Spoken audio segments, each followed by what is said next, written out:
recorded that. Okay. So, this thing doesn't have a name. If this is going to be a podcast or whatever, this is just some guys from the Walrus and I talking about the recent YouTube bullshittery of their automated systems, and also some copyright claims bullshit that is kind of illegal, but well, we're not legal advisors, so we'll let you two do the research if you're actually listening to this. And today I have Nesh from the Walrus and Luke Ellis Island from the Walrus. What's up? And we were just talking about, before the recording, some of the things that came before YouTube and Google. But you guys want to talk about some recent bullshittery? Recent. I know I Hate Everything. He's a YouTuber. He just got copyright struck again. He uploaded a video about the damn Daniel meme thing going around on Vine and shit. And some company actually copyright stroke him, I guess. I don't know exactly the terminology, but they struck him for a song that wasn't even in the video, and so he contacted the guy that made the song, and he said he had nothing to do with that, and he contacted like his legal people, and they had nothing to do with it. It's actually a false copyright strike. They don't own the song. And if they're trying to get copyright on something that they don't legally have any relevance in, I'm just spitting this out. Like I said, no one listen to me. Take everything that we say with a grain of salt. But basically, that artist, because they're literally stealing his copyright, could probably sue or something along the lines. If Metallica, put off plenty of fans because they wanted more money with the whole Napster thing years ago, Yeah. I remember Napster. Yeah. And there's always been crap with YouTube. At first it was the crap on YouTube, and now it's slowly reversing itself to the crap that is YouTube.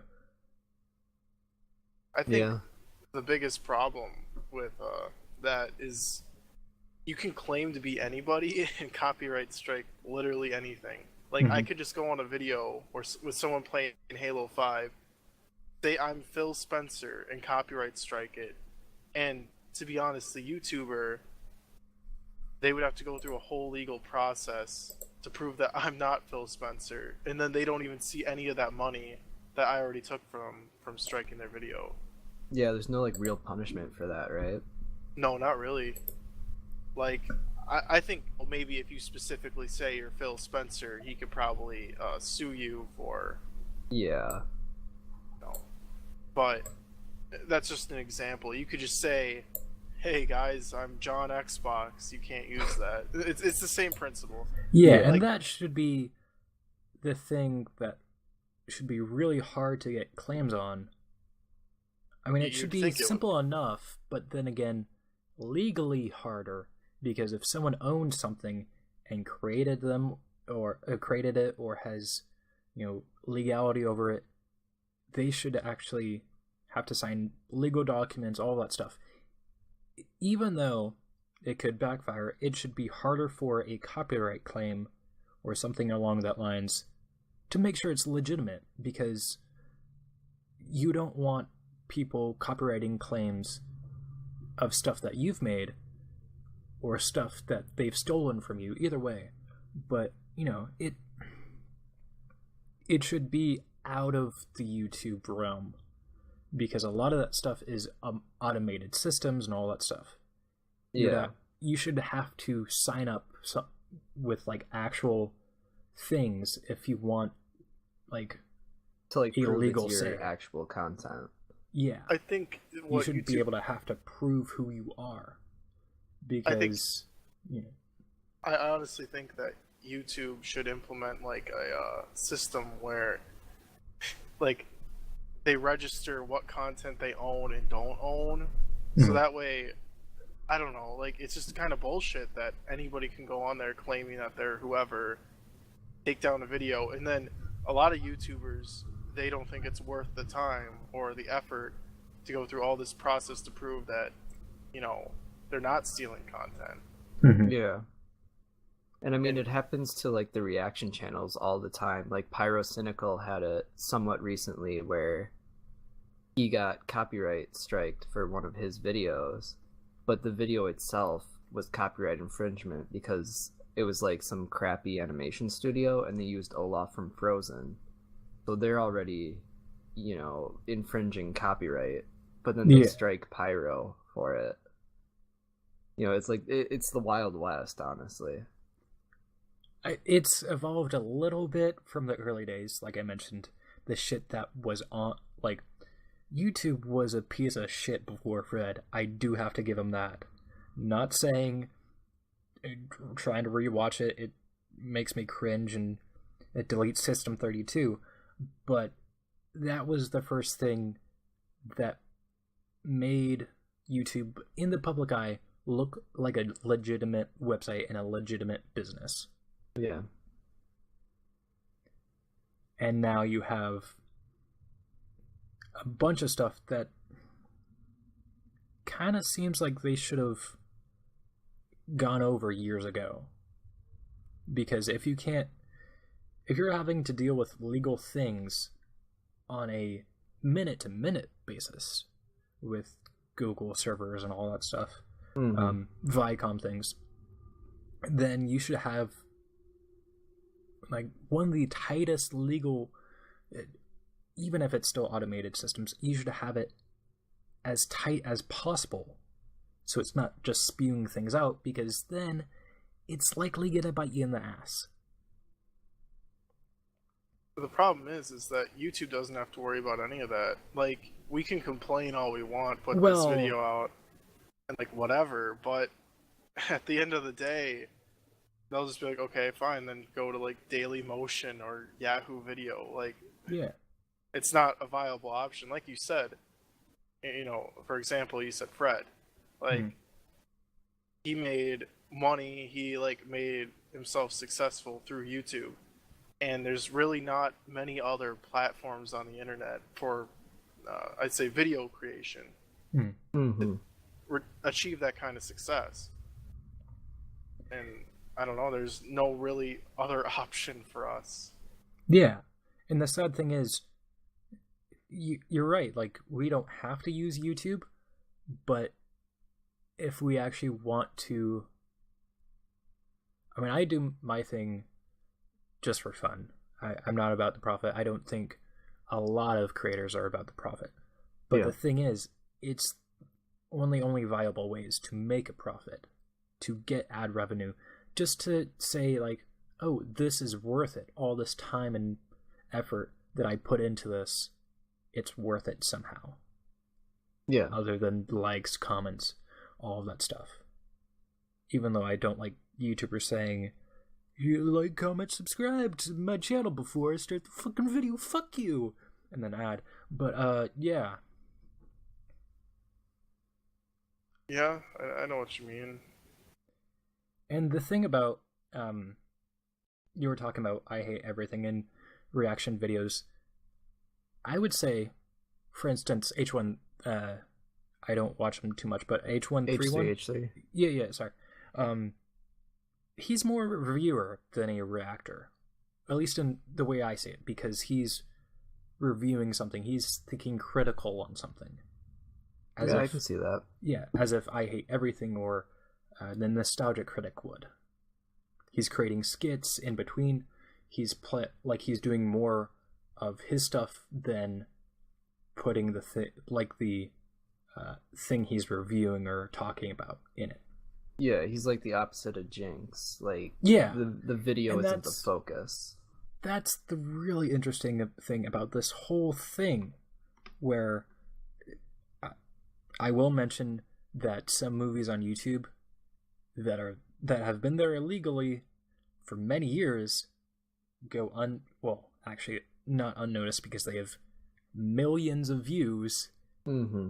and the companies just don't do a thing about it. But anyway,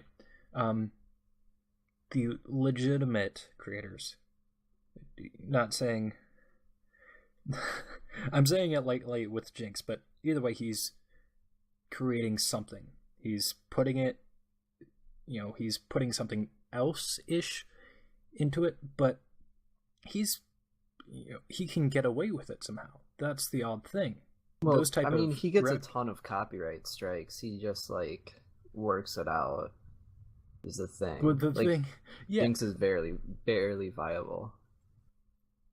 But every other legitimate channel that is creating, reviews and such, at least in the in that spectrum, other spectrums are totally different. But for the instance of I Hate Everything, Nostalgia Critic, H3H3, all that stuff,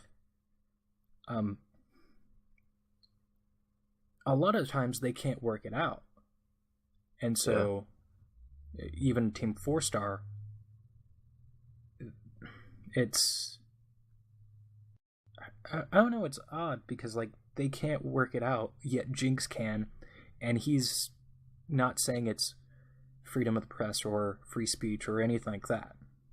Well, what Jinx does is he takes it from other YouTubers, and then those YouTubers just get the money from his videos, as to where Nostalgia Critic is reacting to a movie, and it doesn't really well, that the is freedom of companies the that press, make though. Movies don't understand that. Is the thing. They don't get how it works. They don't understand that it's all in fair use. So they're like, oh, we're going to copyright strike you. And no, you can't make money off of this. There's no way you're going to get it back, blah, blah, blah. Mm-hmm. And, Nesh, you mentioned something that there's nothing we could do.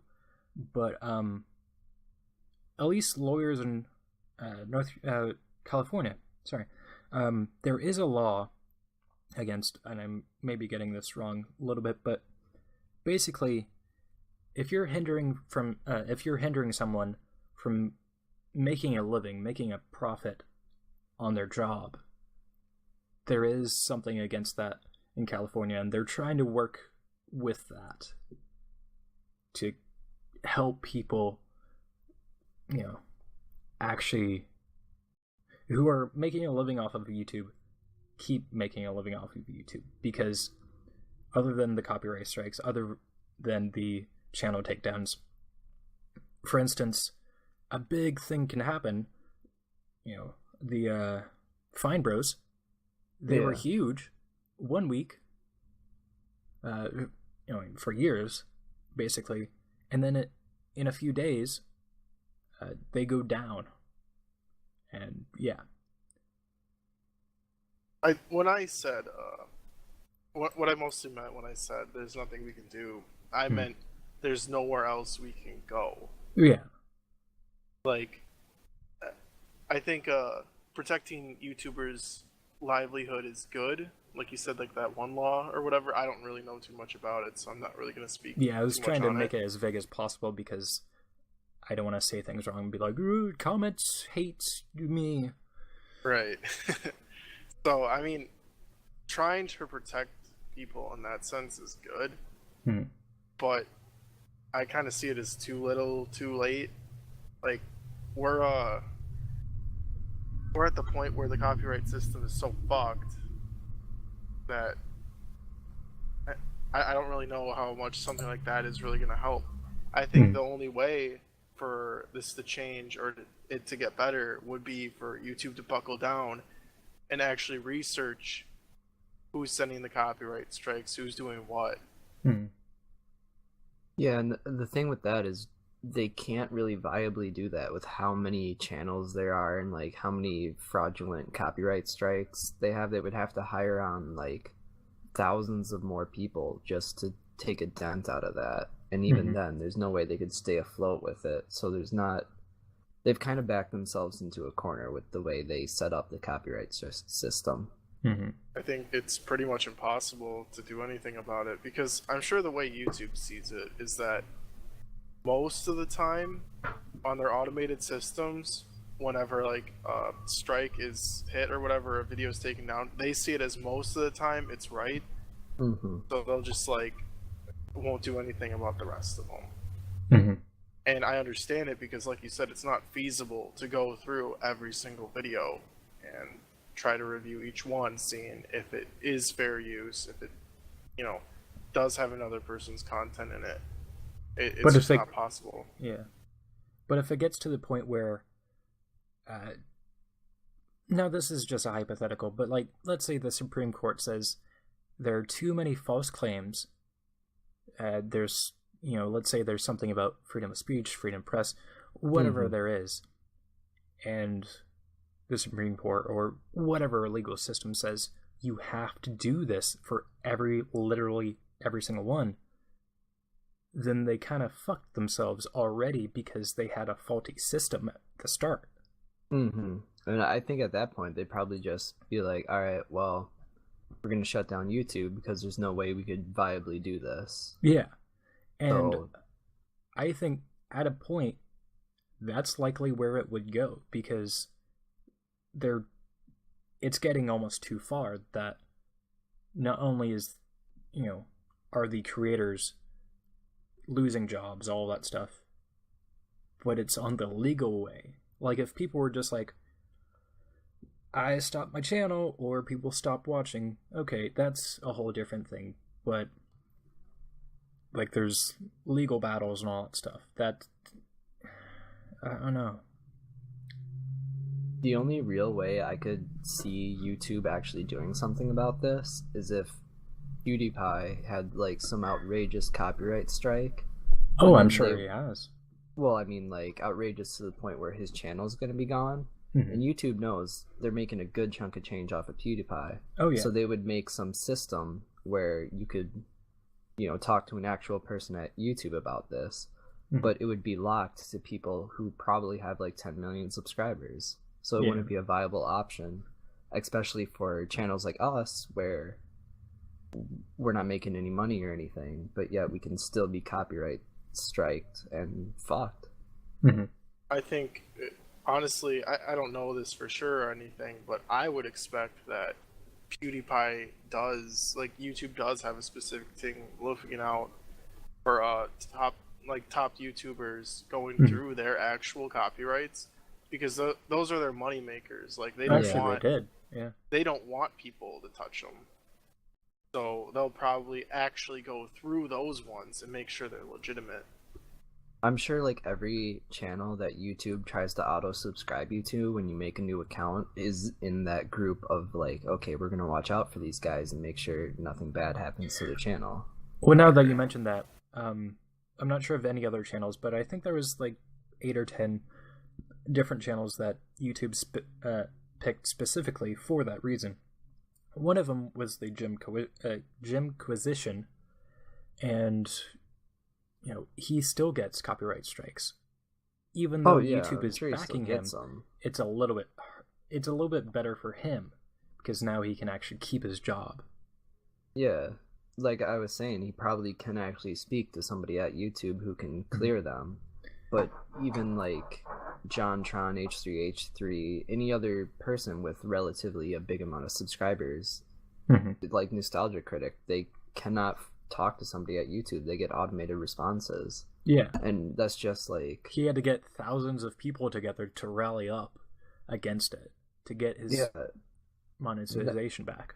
It shouldn't be like that because, I mean, sure, I can understand that for the hundreds of thousands of millions of YouTubers like us who don't have any sort of backing with us. But if you have like 1 million plus subscribers, you should have no problem talking to somebody at YouTube or at Google or whatever it happens to be. Yeah. If you're in the, let's say, top 20 percentile of subscriber base, discounting the music channels because those are already like, those are their own business thing. But if you're in the top 20 percentile or, you know, whatever, you should be, like, YouTube should be in touch with you for, you know, whatever reason, because you have a following, you have people on your side, you know, in an instant. Yeah. And what's terrible about that is like that's kind of the reason why networks came to be. But not only do networks not work in most cases, they just use you. But you also can't get in touch with them. Yeah. So if you want to get in touch with them so they can get in touch with YouTube, you're screwed. There's no way that's ever going to happen. And you're in a contract that you can't get out of for like 5 years or whatever. Yeah. That's a lot of Let's Players are having problems with that because of machinima. Yeah.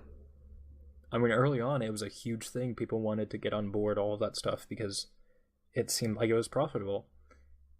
Not so much because there was just so much influx in it. I think, too many people. Nobody can handle all that.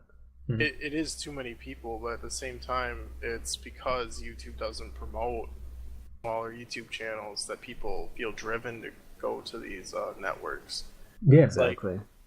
Like if YouTube actually took the time to seek out quality content, like I think if they just, let's say even 5 videos a week, they would go through and like put feature a YouTube video from a channel with, let's say, 100,000 or less subscribers. Yeah.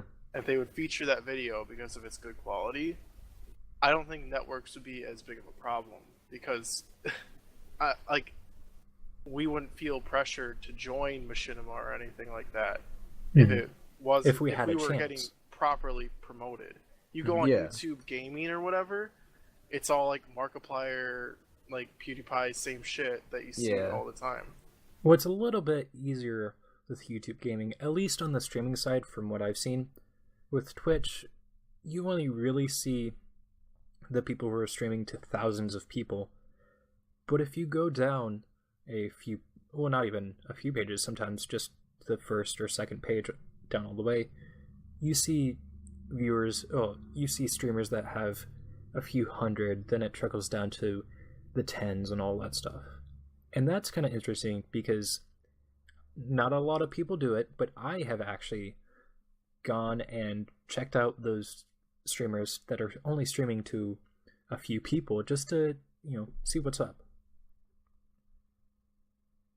Yeah, that's a good thing, actually. Yeah. I mean, to go back to the Fred days, I think it was, I don't know what year it was that when they switched it to the real big channels only that were being seen on the front page, but back in the day, Shane Dawson got big because he was just on the front page one day. And I think it would be relatively easy to team up somehow with r-videos from Reddit and just pick a few videos and cycle them through. Like, if something's hot on Reddit, get that going.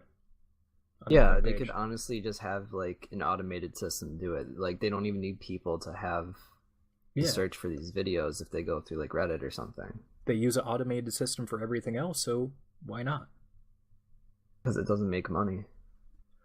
Well, it would, because then you have more people going to more channels, more income for everyone else, because you have ad revenue. You're gonna want to have more ad revenue, more advertisements on even more channels, more views. So it's actually better for a lot of people. Because YouTube doesn't see it that way, though. They see a video getting 1 million plus views. They'll promote that because they know it works, and they're already making a significant amount of money from it. So promoting it would just make them more money from that one video. Like, rather than promoting another channel. And I agree with you. If you promote a channel, more people are going to check it out. That's more ad revenue for YouTube. But they don't know if that works. They've done it before. They know it works. That's the thing. Not as well as the already the given success formula of promoting PewDiePie, Markiplier, that weird bald guy. Oh yeah, that Matthew Santoro. But also, if they do it where it's smaller YouTubers and stuff. They put them on the front page. That's a ton of they get a lot of views. And, that's good for them, right?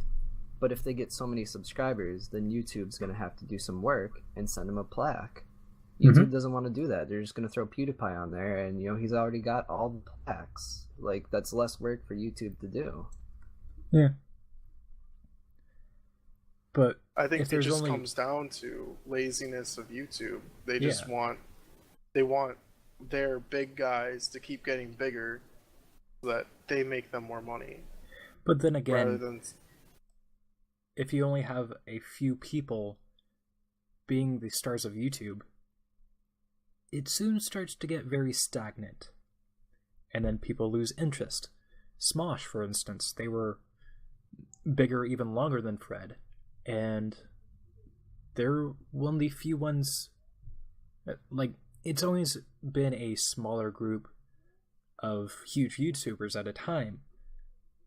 But then again, like with everything else on the internet, people slowly lose interest, or even out of nowhere lose interest because, there's just so little big things to look at. Might as well look at the little ones. And I don't know.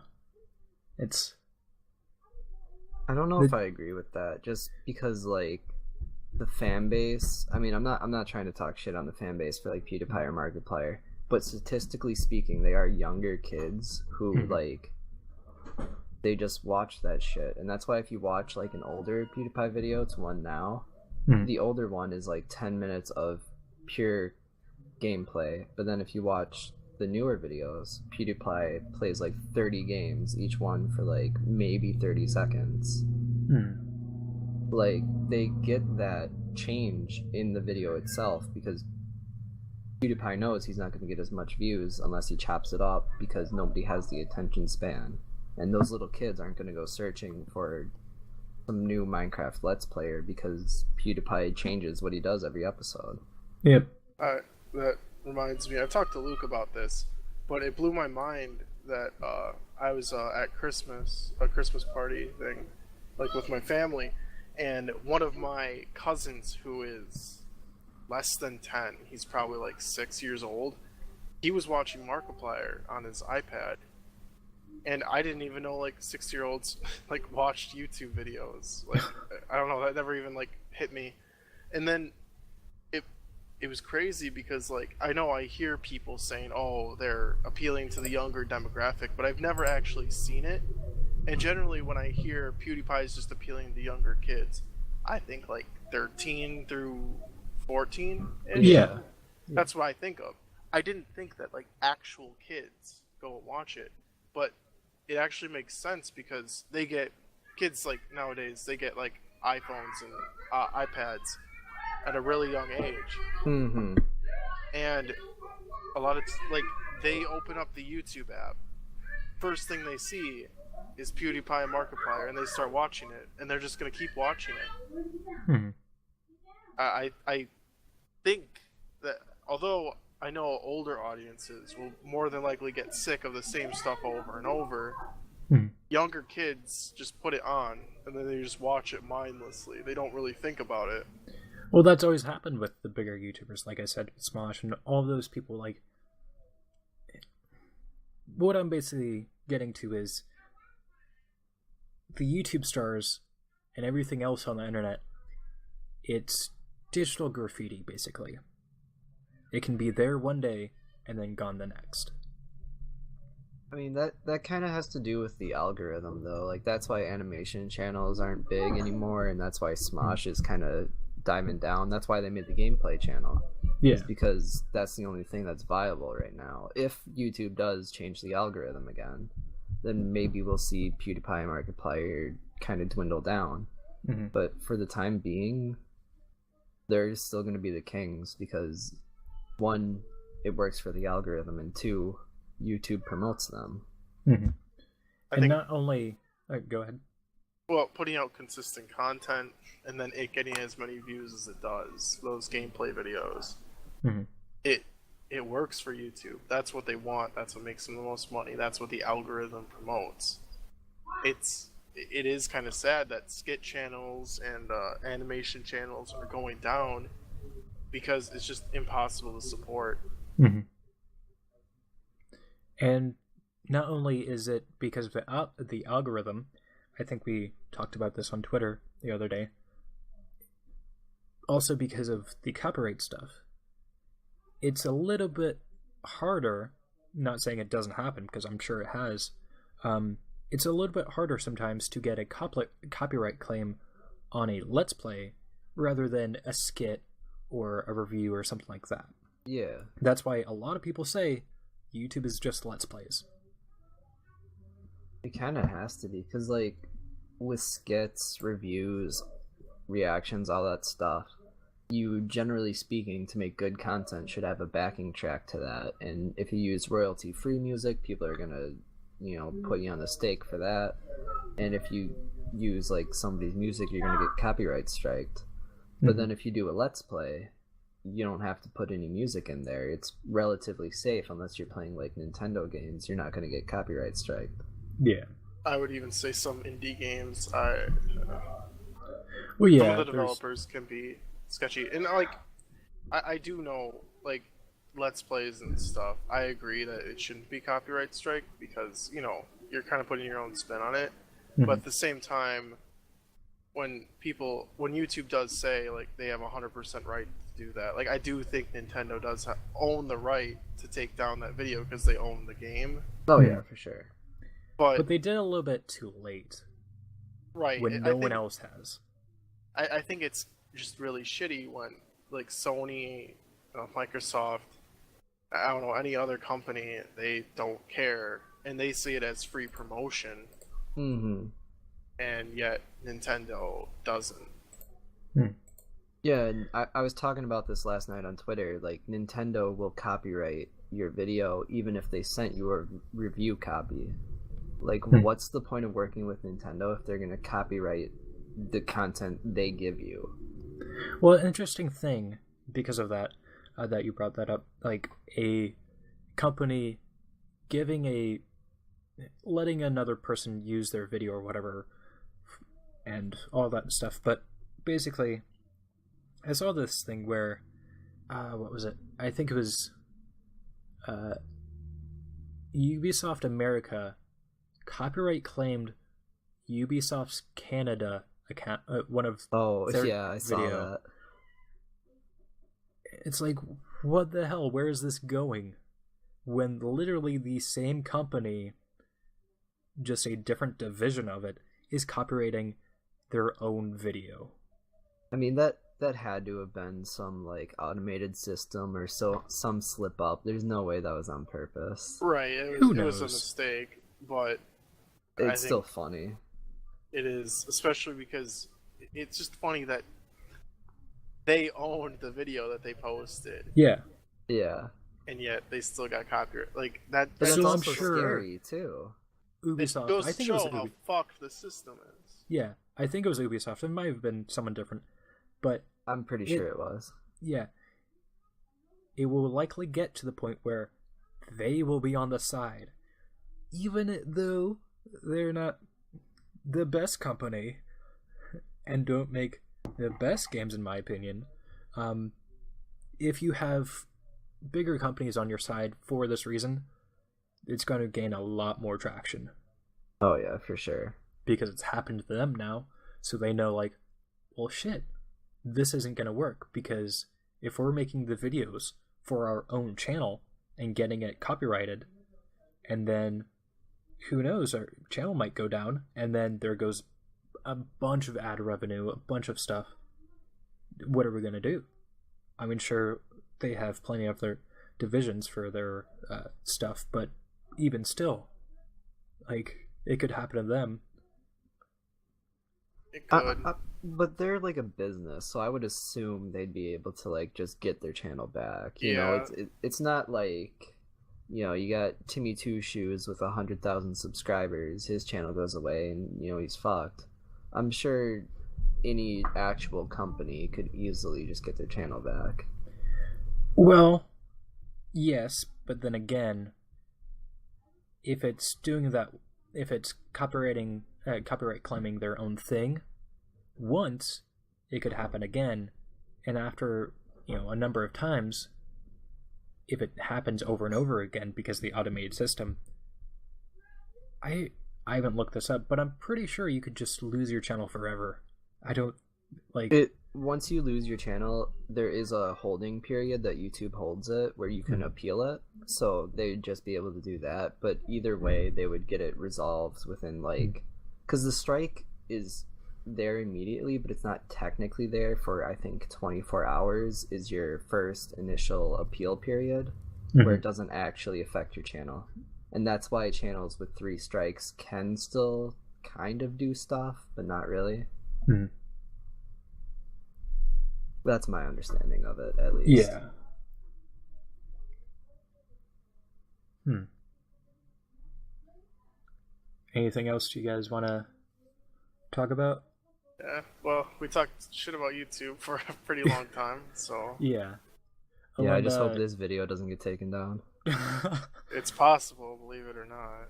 Yeah, just for mentioning something we can get copyright claimed, which is bullshit. But, I don't know if you guys heard, but Team 4-Star got their channel back, 5 hours, I think it was, after their channel went down. That's good. But, yeah, it's weird because some of the people that work for Team 4-Star have actually worked with the people who, I think, I don't know his name, but I heard that one of the actors, the voice actors, was actually in the newest Dragon Ball Z movie last year, I think it was. So, yeah. It's just weird that can even happen to someone like that. It sucks, but it kind of goes to show that no one above, the upper echelons of YouTube makers. Well, I'm even sure, I'm pretty sure eventually they could get fucked over also. It's true. Yeah. Once you fuck over the Titans, you're not going to last too long. At least we're all fucked together, right, guys? Yeah. One big copyright orgy. Exactly. Alright, do you guys want to name this thing that we did? YouTube bullshit? That's exactly what came to my mind, too. Alright, yeah. Alright. And who knows if we will do this again or whatever. Oh, yeah. I'll definitely come back to talk shit on YouTube again. Yeah. This will be it. I think this would be an interesting ongoing thing because there's always news about it. Yeah. So, yeah, I think this is good. This has been Jachplays for YouTube bullshit. With my co-hosts, or do you guys like being called co-hosts? Is that a trigger? I don't care what you call me, dude. Yeah, dude, whatever works. Okay. Luke Ellis Island and Nash. Bye. Yeah. Bye. Farts.